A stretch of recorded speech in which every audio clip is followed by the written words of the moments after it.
This preparation in this camp is completely different than any of the other ones. Back when I first started training with him, I had, a different set of group of people and a different mindset behind me. So now on this one, I spoke with coaches way before I even got this fight, after my last fight, and we discussed what will beat you. What are the things that would beat you? If you fought somebody that's identical to you, if you fought somebody that had the same skill sets as you, what would you be able to do to beat yourself? So in that sense, I decided to look deep inside and go and try different stuff. And then I evolved my style into the weak parts of what I had and developed them into more of a stronger base. Cameron does have the same qualities as I did when I fought my Bellator fight a year ago. The dude's a tough-nosed kid. He'll keep going forward. He'll keep grinding from bell to bell, and that's a grueling fight. The same thing with me. Like, no one wants to fight me because of, it's a grueling, scary fight. Like, that's 15 minutes of nonstop action.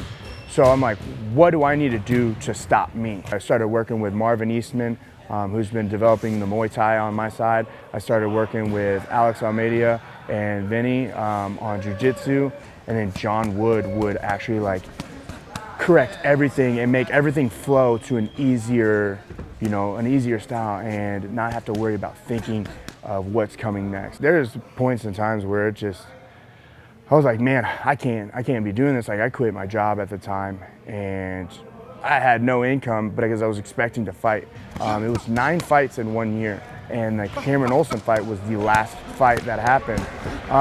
But during that time, I actually worked with a guy named Jeff Miner, who is a psychology major, and he deals with making your mindset stronger. So I started seeing him and talking to him, every week just to make sure I could stay on the right path and not veer off into the, abyss. My last fight, I fought Matt Hamill, and it's a big name, but there was really nothing that came after that, Yeah, this is a springboard. Yeah, this helps you out, but to be honest, it's just another promotion. It just has a better marketing firm than, some others. And I just keep going. I just want to fight. That's it. Beating him was amazing. It's definitely the highlight point of my career right now, but it's just the start, How did you get the nickname Cuban Missile Crisis? That was great.